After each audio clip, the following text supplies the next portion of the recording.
In real life, John is security director for a Fortune 40 company. He sits on 3 boards in the Pittsburgh area. He is a member of the FBI's InfraGard unit. Here's what I'm getting at. If you guys met John in his normal everyday life, his normal everyday work environment, you would have no clue that he's one of us. We met John at last year's MUFON convention. And, did I mention that he's also the state director for Pennsylvania and West Virginia? You're in for a treat, guys. The Congress is very proud to present John Venture.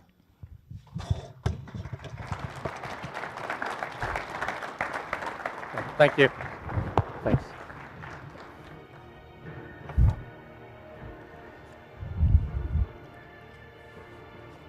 Okay, how many, I always have to bring up MUFON. How many MUFON members do we have in the crowd? You could just raise your hand. Very good, very good. And one of the things I always bring up to people, you're here for a reason.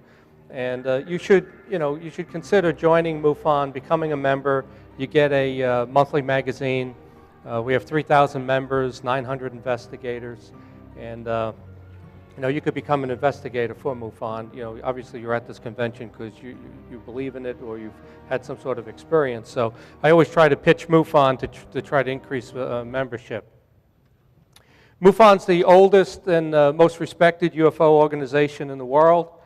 It's interesting how it was formed in 1969 when the Project Blue Book came to an end and the U.S. Air Force concluded that UFOs are not a threat to our national security.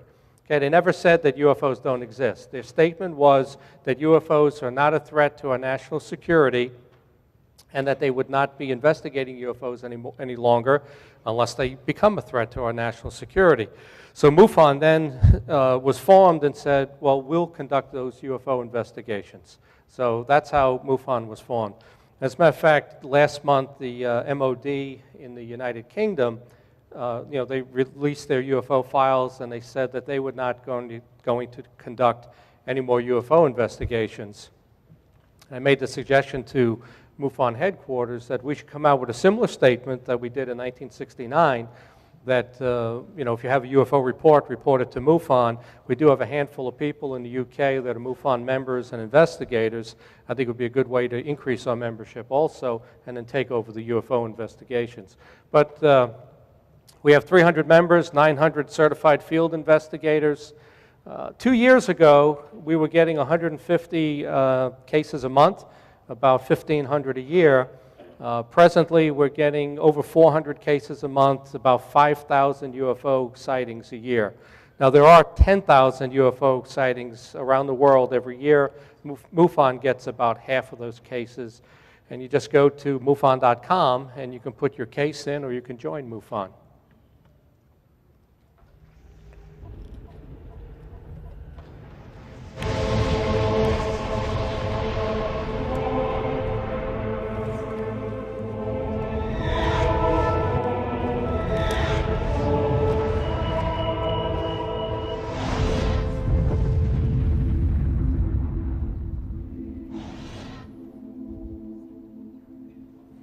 Okay, that's the opening of my website, johnventry.com. My son created that after 5 years at Penn State and $130,000. That's what I got. But he did a good job on the opening. And it opens up to the book I had written. I started this book in 1997. I wrote about 80 pages. I kind of got burnt out and then just sat it on the side for 6 years. I went back to it in 2003. Finished it up and then published it in 2007. It's a really combination of the Da Vinci Code and The Day After Tomorrow. I just want to read you the Reader's Digest depiction of the storyline.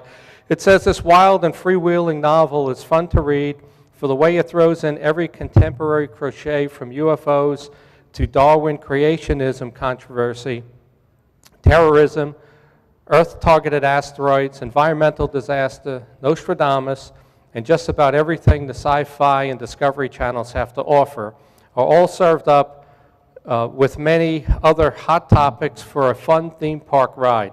The title is the infamous Mayan end of the world date. The world is supposed to end, but in this book, it just changes. I couldn't have wrote that. That was pretty good. And I did write it. No. I just want to read you one other thing in the book, and it really makes you wonder, because I kind of go in and out of ufology and then this 2012 prophecy. I want to read you a quote. It's 101 years old, okay? And this is what was said. Some of the most important men in the U.S. are afraid of something. They know that there is a power somewhere so organized, so subtle, so pervasive, so watchful, and so complete that they better not speak above their breath when they speak in condemnation of it. That was said by President Woodrow Wilson 101 years ago. So what was the president afraid of? You know, what group is out there? Who controls everything? And that's really what you get into with your ufology. You get into it with this 2012, et cetera.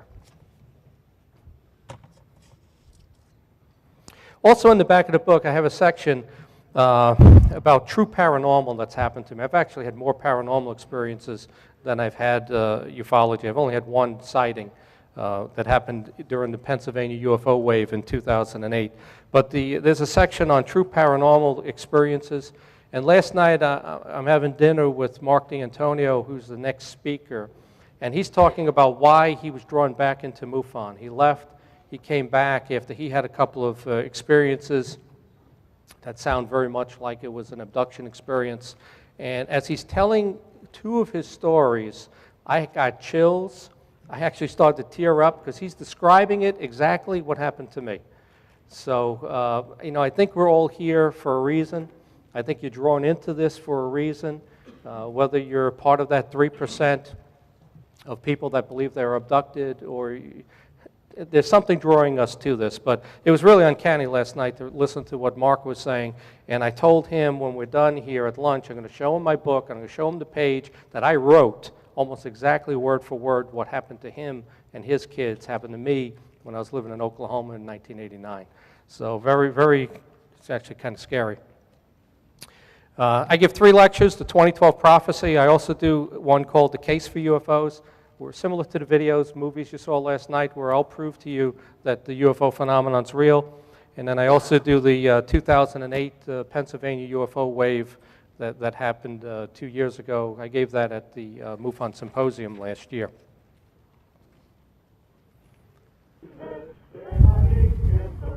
On the side of a frozen Arctic mountain, the men and we need video, sound, I should say. World Doomsday Vault herald its imminent opening. Surrounded by miles and miles of icy wilderness, the Svalbard Global Seed Vault has been built to withstand nearly every catastrophe. Its precious contents, millions of seeds which could prove indispensable to our survival. The vault is secure against flooding. We're well above sea level if the ice on the poles should melt. It's safe against earthquakes.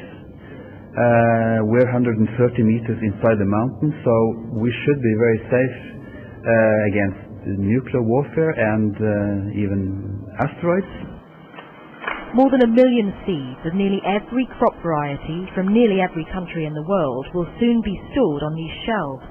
The permafrost transforms the mountain into a giant freezer, but the vault has also been cooled to a further minus 18 degrees Celsius, which could keep the seeds pristine for thousands of years. Of course, this isn't the world's only seed bank. There are more than 1,000 others in different countries. The problem is, so many are vulnerable. The collections in Iraq and Afghanistan, for example, were destroyed in their respective wars, while poorer countries like Malawi stored their collections in an ordinary household freezer, vulnerable to electricity and funding cuts. This is a backup for the world. For a month now, the seeds have been arriving here in Svalbard. While the vault is the property of the Norwegian government, the seeds belong to the country who supplied them. The samples are being stored in these aluminium envelopes. Each holds around 500 seeds. The project is the vision of Professor Kerry Fowler. He's devoted his whole life to protecting the world's biodiversity. Into this 2012 phenomenon. But we have these doomsday vaults that are built all over the world. There's 1,400 of them. They're seed banks. And it's organized by the Global Crop Diversity Trust Fund. They're built 300 feet above sea level. And that's interesting because if all of the ice in the world melted, it wouldn't be a water world. Sea levels would rise 200 feet.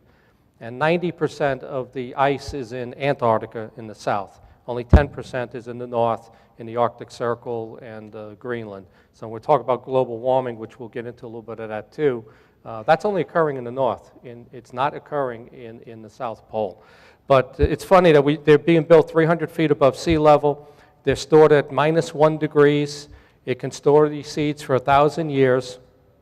The interesting thing, I was watching the Discovery History Channel special, and they talked about, they were interviewing like the engineers working on it, and the comment that was made was that these vaults must be completed by 2012. I thought that was a real interesting comment. And they're there to safeguard against asteroid strikes, nuclear wars, climate change, and natural disasters. So real interesting. I don't know if you know that this is going on, but we're planning for our survival, planning for the future, possibly planning for a future event. I want to get into now talking a little bit about an asteroid, Apophis. It's not going to hit in 2012, but just the way it's handled by the media, it tells you a lot about the cover-ups and really what goes on in ufology also. Your fate ultimately be ours.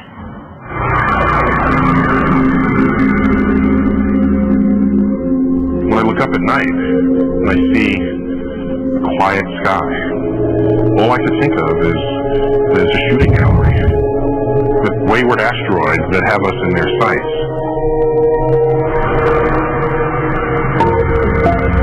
Asteroids are chunks of rock believed to be the debris left over from the birth of the planet. They can be as small as a grain of sand or as large as the state of Texas. I'm not worried about the black hole crumbling Earth.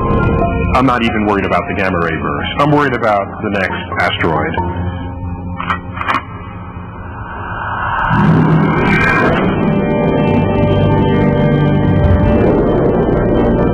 The average handgun fires a bullet at approximately 1,000 feet per second. The average asteroid travels more than 60 times faster.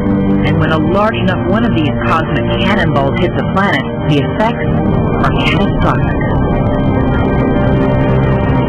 Look at the moon. Every night it comes out to remind us that on cosmic scales, the universe is violent. The universe can be catastrophic. There are tens of thousands of craters on the moon, and each was caused by an asteroid impact. Even more have collided with the Earth, but weather has softened the scars. We have a polite word for them, they're the near-Earth objects. But really, these are the things that can render us extinct. The last species to witness a giant asteroid collision didn't live to tell about it. There was a major asteroid strike just off the Yucatan Peninsula. That almost certainly was the primary cause of the extinction of the dinosaurs.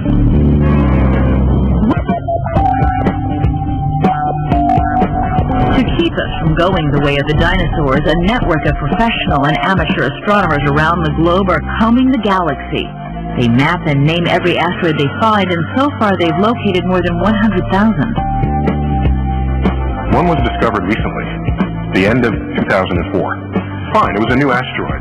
Who cares? Until you start plugging in the orbital parameters into your computer. You plug those in, and then you watch where it goes. You can project forward where you expect to find this thing in the future. You know what we found? This asteroid, on Friday the 13th, April 2029, will come close enough to Earth to dip below our communication satellites in orbit around Earth. This asteroid, called Apophis, will just miss us on this go-round. However, depending on how the Earth's gravity affects its orbit, we may not be so lucky when it returns 7 years later. Depending on exactly where it passes in 2029, there's a decent chance, small, but a very noticeable chance, 1 in a few thousand, that it will then strike the Earth in 2036, actually on April 13th again. If Apophis does hit the Earth in 2036, the effect would be devastating. It would create a tsunami hundreds of feet high that could race across the ocean at supersonic speeds.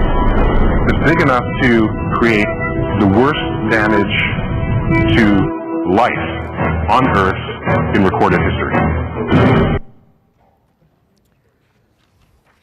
Okay, I'm leading up to 2012 and some different things that may happen, but we've identified 1,100 of these large objects, these asteroids, that they're 1 mile wide.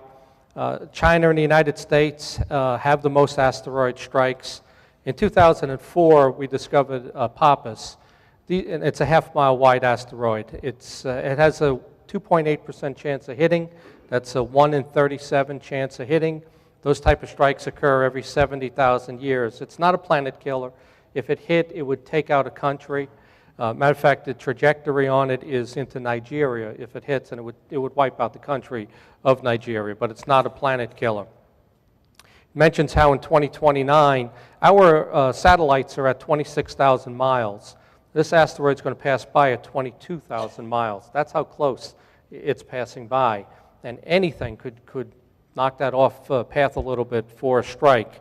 One of the other interesting things I found was last year it passed by, April of 2008. I told everybody I know that this asteroid's coming. It's Friday. Look in the newspapers Friday and Saturday. This is incredible. Well, what do you think happened? I couldn't find one news story on this. Not one. I read my Tribune Review in Pittsburgh. I went online. I went to the USA. I went to all the newspapers, magazines. I couldn't find an article on this asteroid that's a half-mile wide that just passed by Earth, the largest near-Earth asteroid. Not one article was written. And I think, and this gets into the ufology part of it too, you know, the government keeps this stuff quiet. They keep it silent for the good of the public, not to panic the public. If you remember, in 1960, the Brookings Institute was asked to do a study on the implications of extraterrestrial contact. And I have a copy of that report. You can write to the Brookings Institute and get a copy of it. In that report, they said that society would break down, particularly religion, scientific community. You'd have panic. A lot was based on the Orson Welles panic broadcast, and that you can't tell the people the truth. It's better to just keep it quiet. And I firmly believe that the government, it has our best interests, you know, in hand. They don't want panics. They have our best interests. But, you know, I think that I can fend for myself. And we have a constitution, and I'd like to know the truth and not be spoon-fed it, you know, like a lot of our social programs and the way government operates. I can handle my own money, too. I don't need to give it out. If I do a lot of that, too. I give actually well over $1,000 to charities, some different charities, but I'd rather do it myself and not be told. Here's something else interesting that happened last year. March 2009. On 2 days' notice, we discover a 152-foot asteroid, asteroid DD45. It passed Earth at 44,750 miles, about twice the distance of our satellites, twice the distance of Apophis. It's the same size asteroid that, if you believe it was an asteroid that hit in Tunguska, Siberia, it's the same size. That was a 1908 asteroid. It flattened 80 million trees, 80 square miles. And here's the quote. The Sidling Spring Space Observatory reported that, quote, no object of that size or larger has been observed to come closer to the Earth. How do they not know about Apophis? It passed by the year before, and it's twice more than twice the size. So why aren't we being told the truth on a near-Earth object like that? And then it gets even better. June of last year, amateur astronomers and scientists, they used one of our satellites, a military satellite, and the satellite is used to track nuclear detonations on the Earth. But it also picks up anything entering our atmosphere. And if there's any amateur astronomers out there, they know you can use this, and if something comes in a bolide, a small meteor, you can go to this site and find out all about it. Well, June of last year, our government shut down the site, and they said it's classified now because they're afraid that if you use the information, you can find out where the satellite is. And I guess they're afraid somebody's going to shoot it down. Well, come on, we're in the Middle East. They can't shoot down satellites. There was no reason really to shut it down. But now you don't have the information. You don't have the information you need if something's going to enter the Earth. And I just find some of these coincidences disturbing. And it's instances like this where we're censored what we're given. We're not told the full truth. And I believe, like I said, the best interests are there to protect us. But we're adults. We're a free country. We have a constitution, and I believe that we can handle the truth. But it's not given to us, We don't get the truth about UFOs, and I'm starting to wonder if we're going to get the truth about, a near-Earth asteroid or what could be coming in 2012, which is what I'm going to speak about. Okay, that's a picture of how close Pappas is going to come to us. There's the trajectory into Nigeria. We're going to talk about supervolcanoes too. That comes up in the talk a little bit, probably in about a half hour. There are 7 supervolcanoes located in the world. This is their locations. I just want you to see where they are. Unfortunately, 3 of them are right around us, right here. So that's not a good thing. One's in Yellowstone, and we're going to talk about that. But we'll get into the supervolcanoes in a little bit. I just wanted you to see where they're located. This is what it looks like if one of those if the Yellowstone supervolcano goes off. You can see Mount St. Helens in 1980, how little ash debris there was. If Yellowstone blows, that's the ash that will come from Yellowstone, pretty much wiping out the breadbasket of the United States. And we'll talk about that a little bit later. Here's something else I always like to speak about at any conference, is poll results on UFOs. And it's real interesting. If you look at 1947, that's the Roswell year, nobody knew about UFOs. 9% of people believe, when they were polled, that UFOs are real. And it stays kind of in the 40 to 50% range until 1976. How many Mensa members are out in the crowd?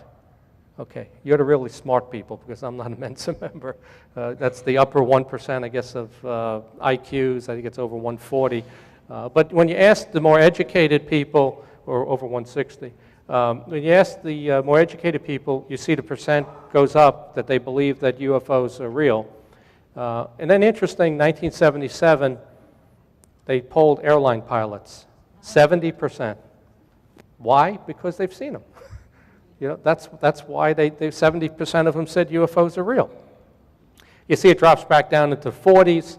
1997, we have the Phoenix Lights over Arizona, and he got some news coverage, went back up to 72%, drops back down into the 50% range. And then you see recently, if you look at the last couple of years, and these are big polls, over 100,000 people, 445,000 people. The current generation, or what you've all been exposed to, 80% of the people believe that UFOs are real and that we're being visited. When asked the same questions about whether the government's lying to us about it, you can see 3 different polls. About 3 out of 4 people say we're not being told the truth by the government, that they know, and we're not being told the truth about UFOs. 14% of people have seen a UFO. So you got to report those to MUFON.com. But 14% have seen something that is unusual, and they don't know what it is. And 3% of people believe that they've been abducted. So 3% of the U.S. population is 9 million people believe they've had an abduction experience. So when some of the other presentations talk about, I've had Dr. David Jacobs speak at my conferences. They talk about the hybrid program, about abductions. That's 9 million people. And maybe that's why some of you people are here also.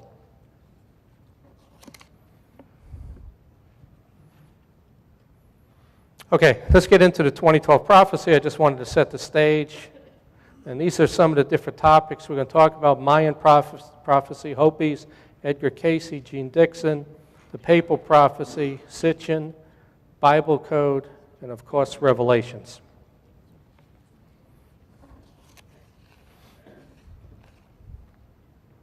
Okay, the Mayans, well, all of these cultures, even I Ching, the Hindu Kali Yuga, they all have 2012 or end time prophecies. And it's funny, every culture also has stories about the Great Flood because it actually did occur. The Mayan culture that I'm going to speak about lasted from 300 BC to 1500 AD. I'm going to talk about the period of 300 to 900 AD. So all of a sudden, this Stone Age culture develops suspension bridges, astronomy, very similar to the Egyptian culture, medicine, and they develop the most accurate calendar that the world's ever seen. It's more accurate than our Gregorian calendar, and the reason it's more accurate is because they started the calendar on 12/21/2012, and they worked it backwards. So they weren't going to be off on the date. That's how they did their calendar. They also, their records also say that there's a dark rift that exists in the center of the sky, and interesting enough, in 2002, we discovered that there's a black hole in the center of the Milky Way galaxy. So how did the Mayans 800, 900, 1,200 years ago know that there's a dark rift in the center of the Milky Way galaxy? Also, we discovered in 1993 that the Earth's view of the sun rising that morning on 12/21/2012, we would be in the exact center plane of the Milky Way galaxy. That happens every 25,800 years. And that's because the Earth's rotation is off by 1 degree every 72 years. Now, interesting enough, the Mayan, one of their 3 calendars, it's on a 25,800-year cycle. Coincides with that. I mean, the coincidence with this 2012 stuff is just incredible. And I'll go into 10 or so different prophecies or coincidences. You call them what you want. But that's just a huge coincidence. The last ice age started 25,800 years ago.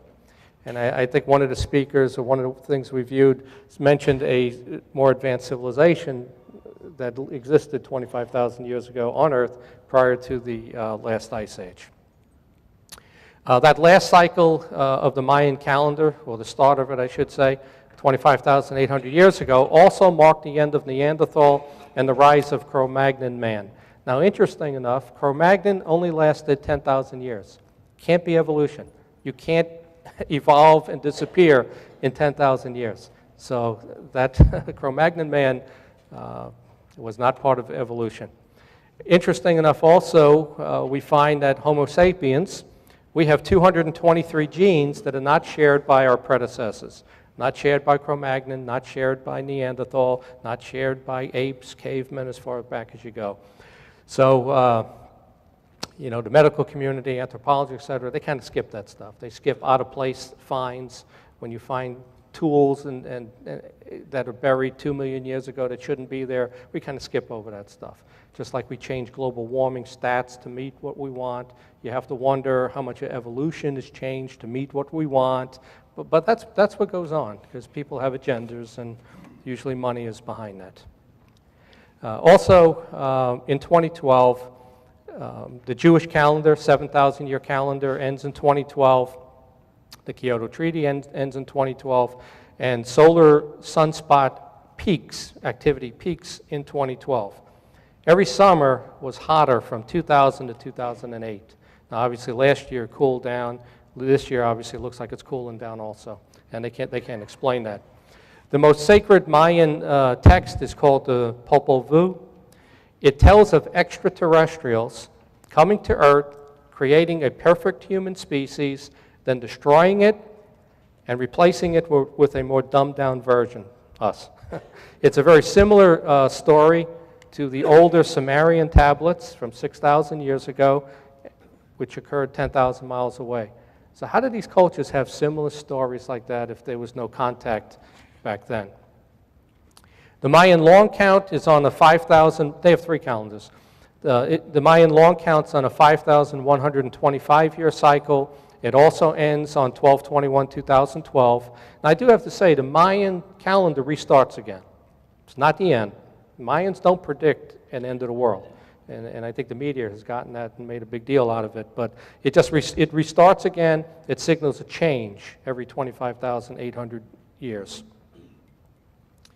So 5,125 years ago, Stonehenge, the Great Pyramids were built in Giza. That occurred at the start of this calendar, 5,125 years ago.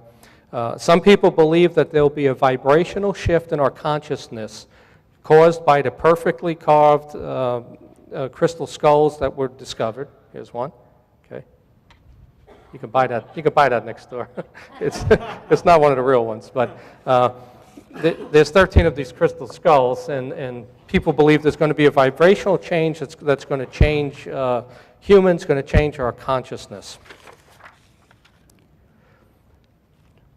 The Mayan legend of Kukulkan says that a Caucasian male with blonde hair rose from the sea, had an elongated skull, gave the Mayans their technology, and before returning to the sea, he said he would return on March 5th, 1519. Well, who shows up in 1519 on March 5th? And this is what was written by the Mayans. Cortez shows up. Okay, and he kind of fulfills the Kukulkan prophecy, brings diseases. 90% of the Aztecs and what remained of the Mayans passed away. They raided the Mayan gold, burned their libraries, very similar to the burning of the Library of Alexander by the Romans. And all that was discovered was 3 parchments from the Mayans that were left, where we find out about this calendar. And you know, it's interesting also, the whole Mayan story, very similar to, I don't know if you know about the Dogon tribes in Africa, Mali, part of Africa, the Dogons. They worship a twin star system, Sirius A and B. They have no technology, yet they know all about the star system. And they have a similar tale of extraterrestrials from Sirius that visited and gave us knowledge, and that they're going to return in the age of Aquarius, which is the next age coming up.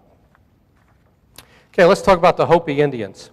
The Hopis, basically from 500 BC to the present, they name 2012. They say, in 2012, the earth will be shaken by an explosion that will rock North and South America. That's why I kind of showed you all that asteroid stuff.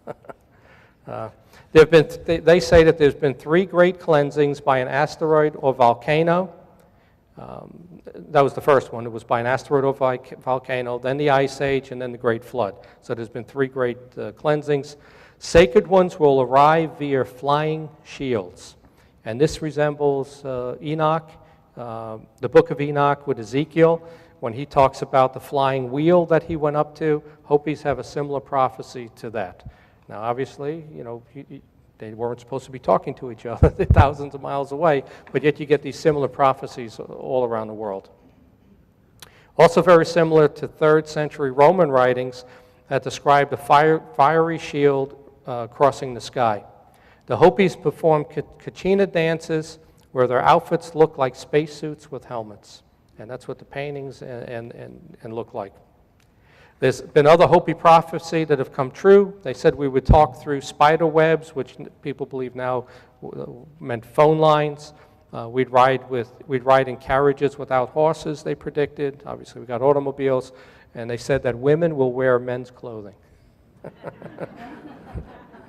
That's come true, too.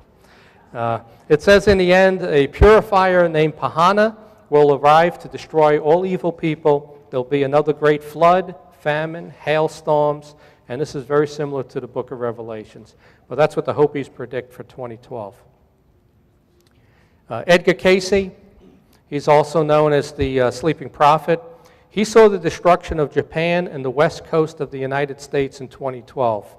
He saw upheavals at both poles and a reversal of hot and cold climates. Now, this is back in the 1920s. He also predicted that the sun would have solar bursts or sunspots that would heat up the earth. Now, he names that before any scientist knew of sunspots and solar bursts. He described that back in 1920, that that's what would change our environment, and it would heat up the environment. Another prediction, Jean Dixon. Jean Dixon had a vision of Washington, D.C. She woke up in her, I don't know if it was a hotel room, apartment, whatever she had in D.C. She woke up, she had a vision of Washington, D.C. as a barren wasteland. She also had a vision of Queen Nefertiti holding a Muslim boy, and this boy would be charismatic, a peace lover at first, and then at 50 years old, in 2012, he would become the Antichrist. Okay? Now, I won't mention his name, but our president turns 50 in 2012, the most powerful man in the world. Now, she did say that the Antichrist was born February of 1962, okay? The president was born August of 1961. But again, another coincidence. For most of the year, 8 months, our president's 50 years old. And what's the chances of having a powerful leader like that, that's a young leader that meets her prediction? She also predicted the 1967 Apollo tragedy, FDR's death, RFK, JFK, MLK assassinations. She predicted that Churchill would lose his election after winning World War II. Okay, here's another prediction, and this one, again, is it's just uncanny. In 1124 AD, Father Malachi O'Morgair, he was the first Irish saint, he wrote something called the Papal Prophecy. In that, he named every pope from 1124 to the last pope. And he says the last pope's name will be Peter, same as the first pope. He said that there will be just 266 popes. The naming of the 266th pope would start the end of days with Revelations. So what pope do you think we're up to right now with Benedict? 265. You know, it's all coincidence, maybe. There's only one left, so I don't know how old Benedict is. I don't wish him any ill harm, but it's predicted that the next pope after Benedict will start the end of days. The Vatican kept Father Malachi's writings locked away for over 400 years until the year 1595. Father Malachi also predicted his death. He wrote that 30 years earlier. It said he would die on November 2nd, 1148 in Clairvaux, France, and he did, of natural causes. He didn't commit suicide. So another 2012 prophecy. Zachariah Sitchin, some of you may have read his books, author of The 12th Planet. He theorized that there was another planet on a 26,000-year cycle. Now remember, the Mayan calendar is 25,800 years. So now this falls into that same cycle. It's on a 26,000-year cycle, and that it'll pass close to Earth in 2012. Now, I always doubted it. I mean, I've talked at conferences, people asked me to believe that, and I said no. But then, you know, and I'll tell you why I don't believe it, because out in deep space like that, it's minus 434 degrees. Solar radiation boils your blood and it dissolves your DNA. I guess they could be living underground, but it'd be pretty cold. But then recently, I think it was about a year ago, I read that there's a dwarf star, that they believe that there's another planet out there. It circles a dwarf star, which keeps it warm enough. It's very hard to see, and you won't see it until it gets very close to the Earth. So, you know, now could be true. And Sitchin also speaks about people from that planet called the Nephilim, and that's the same as that's mentioned in the Bible.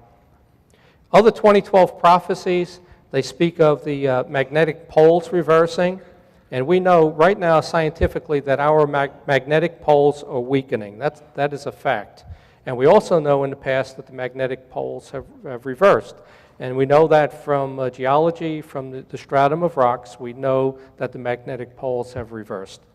The weakening of the magnetic poles, some people believe, will cause the brain waves to change, and that'll change us.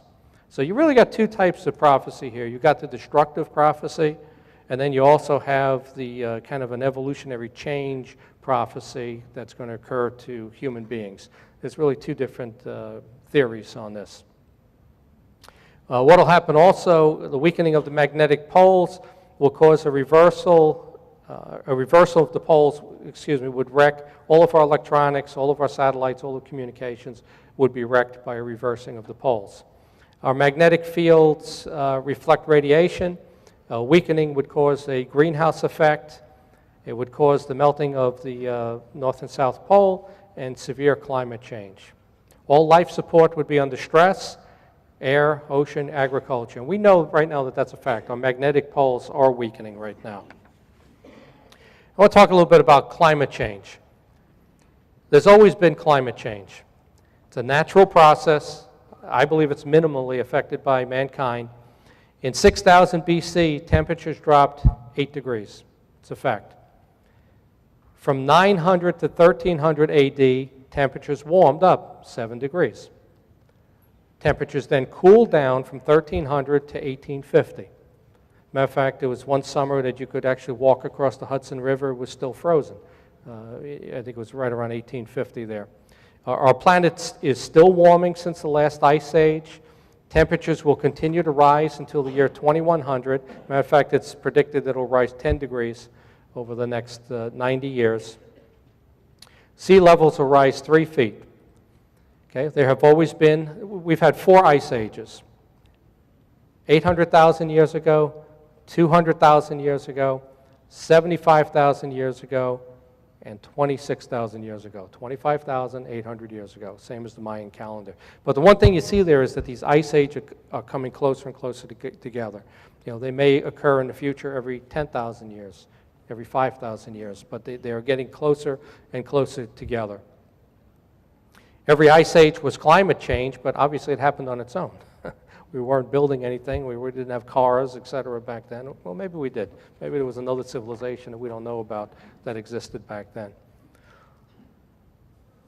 Okay, one of the reasons we're not seeing water rising right now, because we know that the North, it's melting. The Greenland, the ice sheets, the Arctic, it's melting. Everybody, it's a fact that it is melting right now. But what's happening is the weight of the ice melting is causing the continental shelf to rise. That's why you're not seeing water coming over the docks, water flooding these cities, for example, because the continental shelf is rising. It's another fact. If you've ever been to Niagara Falls, how many have been to Niagara Falls? Okay? Well, you might be the last generation, or your kids will be the last generation to see Niagara Falls. By 2050, Niagara Falls will be a stream, because as the continental shelf lifts, it's tilting backwards. Niagara Falls will run back into Lake Erie. It'll be nothing more than a stream running, and that's a fact. I mean, you can look it up. We've got about 40 more years of Niagara Falls, and it's gone. Something else that you need to know, Antarctica in the south has 90% of the world's ice, and it's not melting. As a matter of fact, Antarctica is getting thicker at the center. As it melts in the north, there's more ice forming in the south at Antarctica. Okay, that's why you're not seeing the sea level rise that people are predicting. And I already mentioned, if all the ice in the world melted, sea levels would rise 200 feet. And the cover of my book that you see has a 40-foot rise in sea level, and it shows the Great Lakes merging as the Great Lake, and all the rivers overflowing. Okay, some people believe that evolution is speeding up. When you think about it, we only use 8 to 10% of our brain capacity. We only use 3% of our DNA. That's it, 3%. So the other 97% of our DNA is considered junk DNA. I find it hard to believe that God created us with 97% junk. So you have to wonder if we're not coming into the next stage of our evolution, like that's been predicted by a lot of people, that maybe we'll use 20% of our brain capacity and 10% of our DNA. In a poll last year in March 2009, 39% of the respondents, only 39% believed in the theory of evolution. So 61% of the people do not believe in the theory of evolution. It doesn't explain everything. Some people believe that there'll be a shift in our consciousness away from materialism and towards the next level of our potential. It will be the end of a male-dominated society dependent on government and centered on war. There will be a global wake-up call. Time will seem to speed up. People will be compelled to perform righteous deeds. They'll have dreams or visions that actually come true. They'll hear voices while they're awake, and they'll see angels. There'll be an evolution of consciousness, and our psychic ability will increase. There'll be a singularity where all people are connected psychically. We will anticipate each other's thoughts and actions and sense impending danger. Crime will dramatically decrease as we would know what each person has done and what they plan to do. Obviously, you can't commit a crime if I can read your mind. So that's the next step in our evolution. This telepathic capability is the next step in being able to operate vehicles, electronics, spacecraft by using our mind. And if you think about Roswell, the crash there were no controls.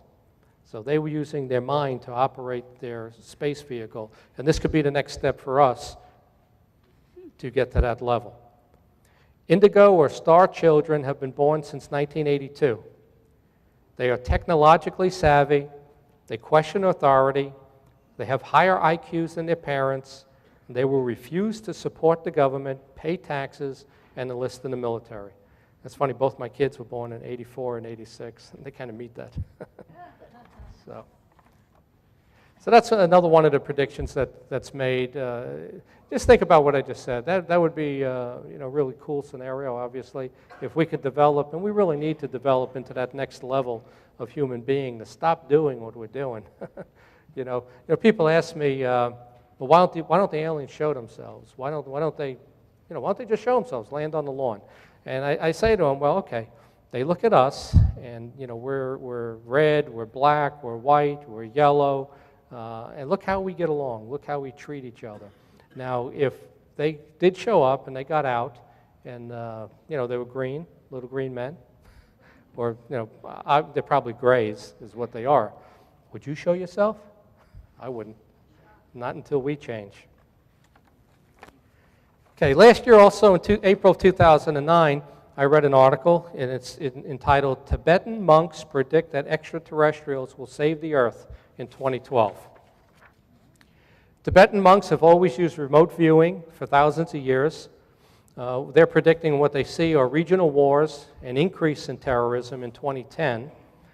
In 2012, they see a nuclear war between China, India, and Russia. And I've read the possibility on that over natural resources. So they're seeing a nuclear war between those three countries. They say that extraterrestrials have been watching us and will intervene. They've intervened in the past. They'll reveal themselves so that we won't be afraid of them. We're destined to see and interact with them. Man will not be allowed to alter the future or destroy this planet. After 2012, we'll be more in tune with our spirituality and the mind-body reincarnation connection to God. That's the Tibetan monk prophecy. Okay, let's talk a little bit about Bible code. I don't know how many of you know, but there's Sir Isaac Newton, who discovered gravity. He spent more than half of his life trying to decipher the Bible because he felt that the Bible had a code in it, that the Bible had information in it that no other book had.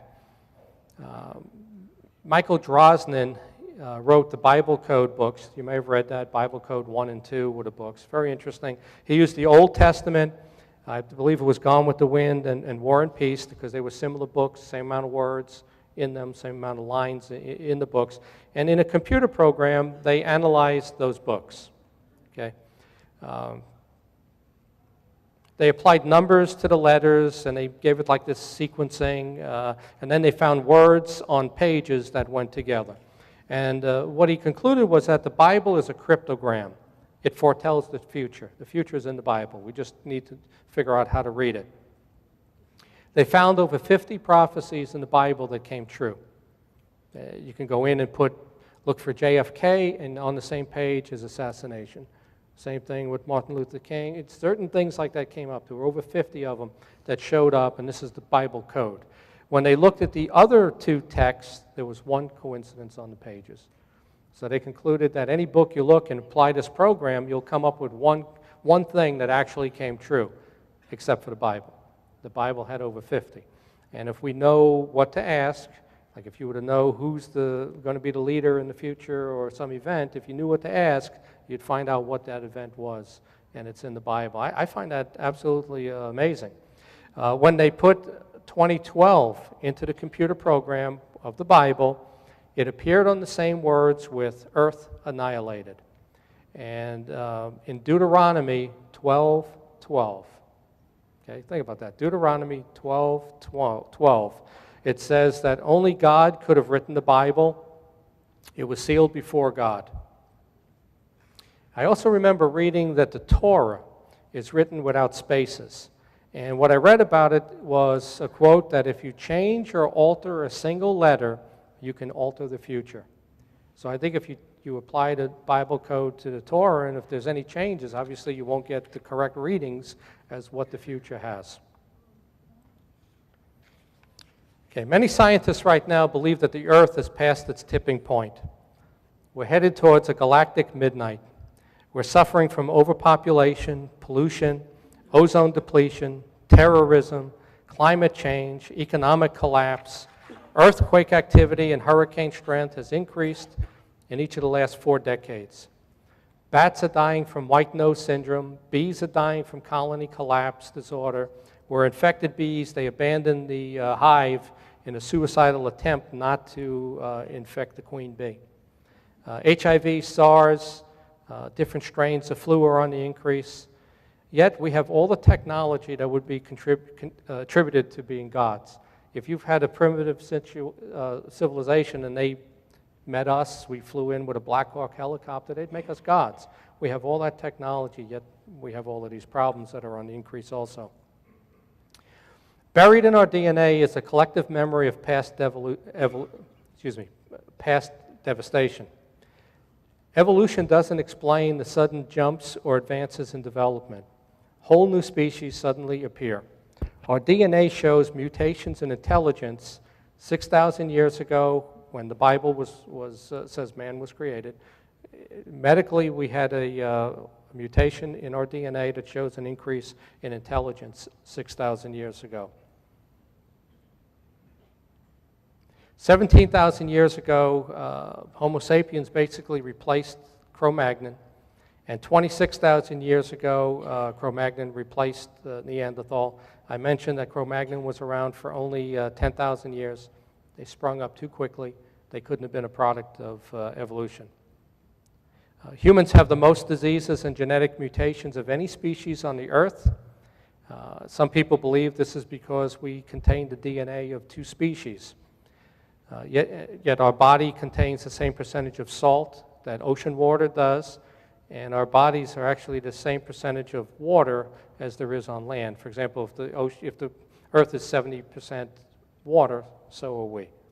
But there are some people that believe we have these mutations, et cetera, diseases, so much more than any other species because we contain the DNA of extraterrestrials and whatever creature we were here, apes. Okay, no discussion of prophecy would be complete without discussing Revelations. And a quote from the Bible, "A star will fall to the earth by the name of wormwood with the breaking of the 6th seal. Will this be an asteroid strike? The red horse signifies war. We've had 9/11 and Iraq. Will there be a global war for resources, as the Tibetans speak about? The black horse signifies famine. I kind of think it signifies oil, the black horse, because it seems like that's what we're most interested in. There'll be food shortages. The United States feeds 100 countries. So when you saw that super volcano I showed you, and we lose the bread belt of the United States, it's not only us. We're going to lose a lot of people around the world because we basically feed 100 countries. The pale horse signifies plague. You know, when you look at, I started to look at reasons why people die, percentages, et cetera, how many are in car accidents, et cetera. We lose 1 million people a year to malaria. 1 million people a year to malaria. Smallpox is the only plague that we ever cured. That's it. It's the only plague we ever cured. Polio is the only disease we ever cured. So I'm on one of the boards I'm on is for juvenile diabetes in Pittsburgh, and we keep working towards a cure. But the only cure that we've come up so far was smallpox, the only disease we've ever cured. Excuse me, polio. Polio is the only disease we ever cured. And my aunt actually had polio, so that was fortunate we had a cure. So you have to wonder if what's coming is a man-made pandemic. There are only 3 species on this planet that wage war: ants, chimps, and humans. The white horse signifies the rise of the Antichrist. And what's written is that he will be charismatic, persuasive, and a peace lover at first. There'll be 7 years of bounty before this rise. You know, when you think about it, I was thinking about that, 7 years of bounty. We had September 11, 2001. Okay, now if you go the next 7 years to September of 2008, you had the boom in the stock market, you had the boom in the housing, and what happened? Then it collapsed. So we may have already just had our 7 years of bounty prior to from 2001 to 2008. Then in Revelations it says that 25%, which would be about 1.6, 1.7 billion humans will die during Revelations. The sky will go dark from what's believed to be an asteroid strike or a supervolcano. And we know that there have been 5 mass extinctions in the past. We know that that happened. It would take an asteroid of at least 1 mile in size to cause any Earth-changing event. Now, when I talked about Apophis, that was a half-mile asteroid. It would take out a country. It would take out Nigeria. It would take out France, for example. An asteroid over 4 miles would be an extinction event. And what hit in the Yucatan 65 million years ago was a 6-mile wide asteroid. When an asteroid strikes, it's not like the movie that you saw, Deep Impact, where it's moving along real slow and you can watch it coming in. Asteroid comes into our atmosphere at about 29,000 miles per hour. As a matter of fact, if you can see it, a large one this size, if you can see it, you'll be incinerated from the heat coming off of it. Comes in at 29,000 miles an hour. It strikes, it slows down, it strikes the ground at 2,500 miles an hour. The jolt has resonated like a church bell throughout the planet. 2 seconds after impact, 10 miles away, a magnitude 8 earthquake would be felt. 20 seconds later, a 700 mile per hour heat blast will incinerate everything. That's what happens when a large asteroid strikes. All right, let's talk about supervolcanoes. Okay, there are 7 supervolcanoes around the world. Unfortunately, like I showed you, 3 are located right in this area, in the southwest part of the United States or northern part of Mexico. We also know that 90% of humans died 74,000 years ago when the supervolcano in Indonesia erupted. And we know that that's a fact. We know it from female mitochondrial DNA, is where we know that the gene pool for human beings shrunk down to, what I read was there might have been just 1,200 human beings left on the planet after the supervolcano erupted. Now, that wouldn't be the same scenario with us. Obviously, we have more technology. I mean, if you're a cave-type person just getting by and you lost all your agriculture, obviously, the human race was almost wiped out 74,000 years ago from a supervolcano blast. The one in Yellowstone, and you think about Old Faithful, why it erupts. Well, it's the head of a caldera. Yellowstone Park is the top of a volcano. The volcano is 40 miles wide by 60 miles wide. It's 40,000 years overdue of blowing. Okay, so it's overdue. Last January, there were 21 tremors at Yellowstone Park. And you know, it's real interesting. I saw something on Discovery Channel. It was probably 8 to 10 years ago, and they were talking about this supervolcano. First time I ever heard it. They had these guys that go up every 5 years for vacation, doctors, lawyers, and they went to their normal spot of going fishing. The dock was here, but the lake was over here. They said, how'd that happen? So they went and got all of the, when they do the surveys, they have the tripod and they do the surveys. They paid and they redid all the surveys in the area. They found that the ground swelled up 6 feet, the lake just shifted over. The trees on the right were now under 6 feet of water. So something's going on over at Yellowstone. The caldera that blows is about half the size of Long Island, for those New Yorkers, native New Yorkers like myself, or it's the size of Puerto Rico. Now think about that. Something that size blowing. It blows straight up into our upper stratosphere. It blows ash and soot. You saw the picture of covering the bread belt of the United States, but it also blows the ash into the upper stratosphere. That circles the planet. You may have 3 weeks of of no sunlight or minimum sunlight. But the real problem is you get acid rain. The acid rain comes down, it kills the crops, kills the plankton in the ocean, and we lose a lot of the food on the planet, which may be why they're building the 1,400 seed banks that I showed you in the beginning. And there's also 129 deep underground military bases. Interesting, they call them dumb, deep underground military base. It's not so dumb, it's smart. A lot of people feel that they feel this vibrating. You remember years ago the Taos hum, T-A-O-S in New Mexico, the Taos hum, if you ever heard of that. And a lot of people believe that's the drilling that takes place under the ground to create these bases. There's 129 of them. They interconnect all under the United States, and that's the plan to go underground. And I also was reading a book about colonizing Mars, and there was a comment in there that it would be a lot cheaper and doable to just go deep underground. The money it takes to go to the moon, it takes to go to colonize Mars, you don't have that kind of money. And nothing is going to, no asteroid strike, nothing is going to affect you if you're miles under the ground. And that's where you're living. So that's what's going on right now. And they're connecting tunnels for this. Then you look at, in this I try to pull together a lot of different things I read. And I could be reading something that, like I mentioned, that mitochondrial DNA, 74,000 years ago, that supervolcano blew. The guy who discovered that was actually, he was a doctor and a geologist, let's say. He was at a conference and they were talking about why did the human race almost get wiped out 74,000 years ago? Well, he was the only one at the conference that knew the supervolcano blew. Raised his hand, told them, they figured it out. A lot of the stuff that I've come up with, I might be reading Smithsonian magazine and something is said and it kind of applies to this. So I try to pull everything together.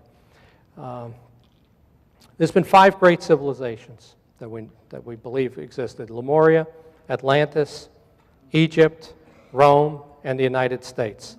And I don't know if the supervolcano scenario might be the way that the United States is destroyed. I was doing a conference last year in Baltimore, the Fortean Conference, and I made that comment that there's 5 great civilizations, and in the question and answer period at the end, this woman raised her hand and said, why would you say the United States is a great civilization? Why would you include the United States as a great civilization? And my reply to her was, just think about it. Everything that this world is right now was created by either the United States or Europe. It was Western civilization, our way of thinking, our freedoms. It's all Western technology. 80% of all the patents that are filed right now are filed by Americans. Okay?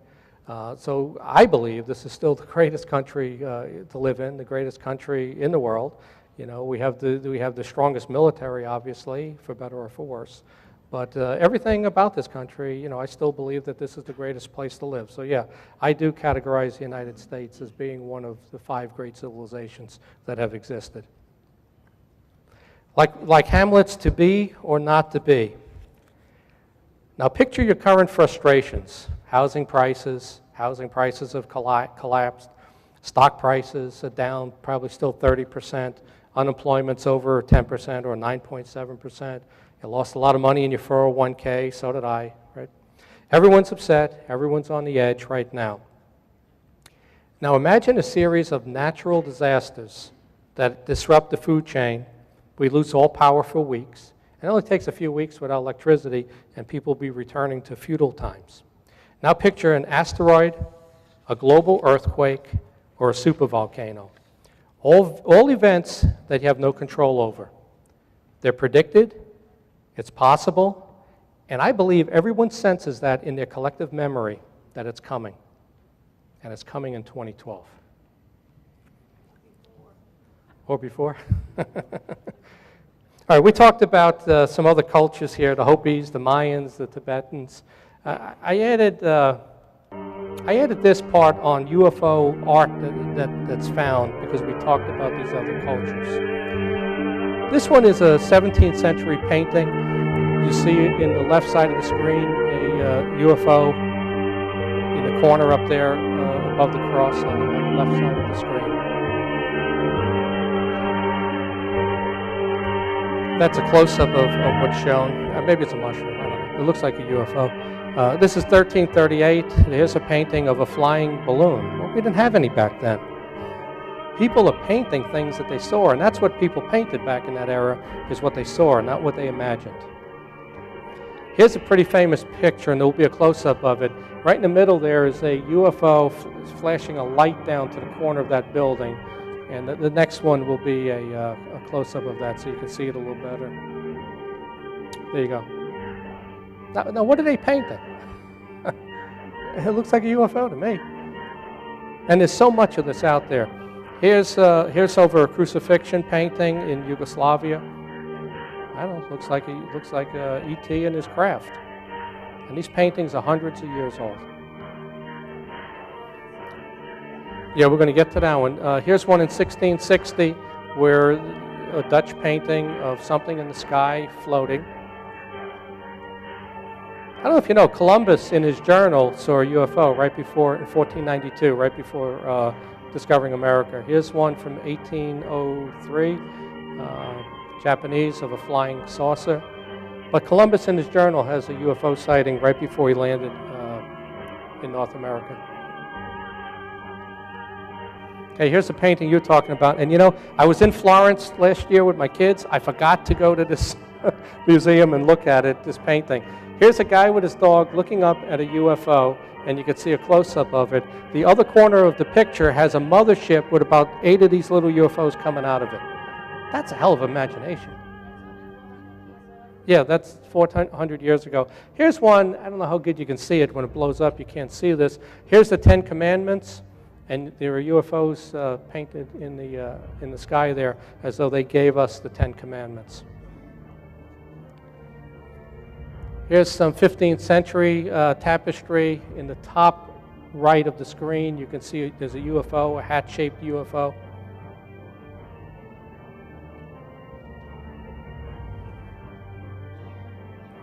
Okay, again, maybe middle left, you see another, that's a close-up of another UFO. Here's one from 1400, a religious painting flying in on a UFO with ships in the background. You know, when I blew them up, that's as good as it gets. I have to apologize for that. It seems like one of the largest that you can't see it. Here's a French painting from 776, 1,200 years ago. During the Crusades, there's a UFO. The start of the Crusades. Another painting with a UFO. This is a Indian bill currency. Along the bottom there are UFOs in the bottom right of the screen, hat-shaped. Here's 1710 painting, a UFO shining a light down on I think it was the birth of Jesus. Again, here's another picture. I mean, come on, they're flying carpets, but these are guys with guns flying. You know, here's a Sumerian god, and we can go into Sumeria and talk about that for quite a while with what they had written about extraterrestrials coming to the earth. Petroglyphs found 5,000 years old. They look like, to me, they look like astronauts. They look people in spacesuits. This has been around forever. And I just wanted to show some of these paintings in different cultures and what's out there, because we're not told the real history of our past. That's just the Mars face on there. But you know, people ask me about ufology because, like I said, I'm the state director for Pennsylvania and West Virginia, and I do a lot of radio shows, and I just tell them what the Air Force said. The Air Force taught a course in Colorado Springs from 1968 to 1970. It was a Physics 370 course, and it was on UFOs. Chapter 33 was on UFOs. They were teaching that to the Air Force cadets. And in that chapter, it says that UFOs and extraterrestrials have been here up to 50,000 years. So, you know, I'm not making it up. I just go along with what the Air Force says. That's what the Air Force says. So when they ask me, the skeptics ask me that on radio shows, well, there's no proof. How do you? Well, hey, look, this is what the Air Force said. And the Air Force says that they're not a threat to our national defense. Maybe. Maybe. I agree with that. I don't think they haven't invaded us. If they were going to, they would have. It wouldn't be hard to seed the planet and kill us all if they wanted the planet. They might not be a threat to national defense, but they're definitely a threat to your safety because 3% of people believe they've been abducted. And I've had Dr. Jacob speak. He believes there's a hybridization program going on. People are being abducted. That's 9 million people in the United States. You know, is there an agreement between our government to get technology and we don't stop them, probably because we can't stop them? You know, I also believe that this ufology has had a huge influence over religion and evolution. I think that we've mistaken extraterrestrials for angels and demons. That's what was really seen was extraterrestrials, and that's what you got a lot of in religion and in folklore. And I also think that we're a product of genetic engineering. Evolution doesn't add up. Cro-Magnon doesn't add up, you know. I think that, like I said, those extra genes, et cetera, I think that we're a product of mixing two species. I also think that they came here as missionaries. For a long time, I had this conflict between religion and ufology. The religion can't be right. This is what it is. But then it finally hit me. I said, what if they came spreading the word of God? They believe in one God. They came here spreading the word of God. They were missionaries. And they gave us the 10 Commandments. They tried to civilize us a little bit. They interfered in our DNA, maybe every 25,800 years ago. So that's what I believe. And that's me. If you're interested in my book, it's next door. And I also have some other DVDs on other talks that I've given. Thank you.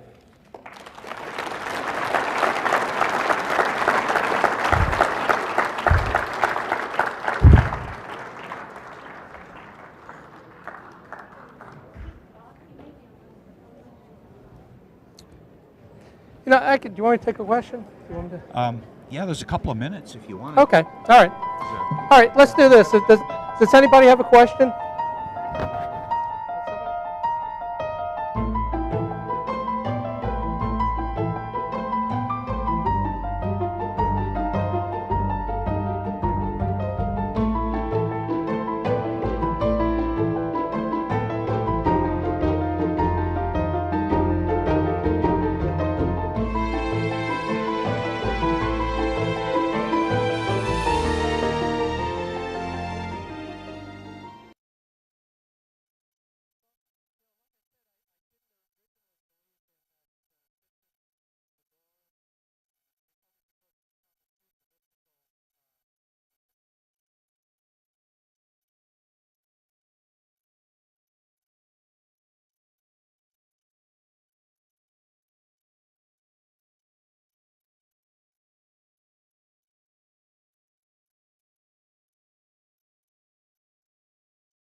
In real life, John is security director for a Fortune 40 company. He sits on 3 boards in the Pittsburgh area. He is a member of the FBI's InfraGard unit. Here's what I'm getting at. If you guys met John in his normal everyday life, his normal everyday work environment, you would have no clue that he's one of us. We met John at last year's MUFON convention. And, did I mention that he's also the state director for Pennsylvania and West Virginia? You're in for a treat, guys. The Congress is very proud to present. So watchful and so complete that they better not speak above their breath when they speak in condemnation of it. That was said by President Woodrow Wilson 101 years ago. So what was the president afraid of? You know, what group is out there, who controls everything, and that's really what you get into with your ufology. You get into it with this 2012, et cetera. Also in the back of the book, I have a section about true paranormal that's happened to me. I've actually had more paranormal experiences than I've had ufology. I've only had one sighting that happened during the Pennsylvania UFO wave in 2008.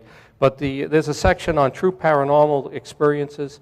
And last night, I'm having dinner with Mark D'Antonio, who's the next speaker. And he's talking about why he was drawn back into MUFON. He left. He came back after he had a couple of experiences that sound very much like it was an abduction experience. And as he's telling 2 of his stories, I got chills. I actually started to tear up because he's describing it exactly what happened to me. So, you know, I think we're all here for a reason. I think you're drawn into this for a reason. Whether you're part of that 3% of people that believe they're abducted, or there's something drawing us to this. But it was really uncanny last night to listen to what Mark was saying. And I told him when we're done here at lunch, I'm going to show him my book. I'm going to show him the page that I wrote almost exactly word for word. You know, they released their UFO files, and they said that they were not going to conduct any more UFO investigations. And I made the suggestion to MUFON headquarters that we should come out with a similar statement that we did in 1969, that you know, if you have a UFO report, report it to MUFON. We do have a handful of people in the UK that are MUFON members and investigators. I think it would be a good way to increase our membership also, and then take over the UFO investigations. But we have 300 members, 900 certified field investigators. 2 years ago, we were getting 150 cases a month, about 1,500 a year. Presently, we're getting over 400 cases a month, about 5,000 UFO sightings a year. Now, there are 10,000 UFO sightings around the world every year. MUFON gets about half of those cases. And you just go to MUFON.com, and you can put your case in, or you can join MUFON.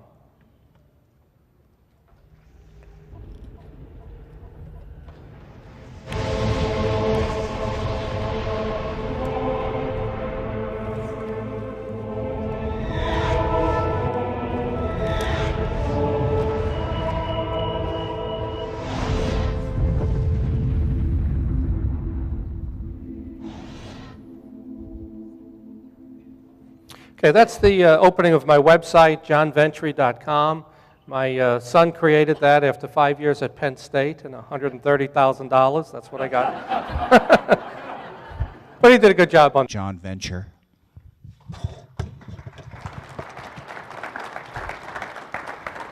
Thank you. Thanks.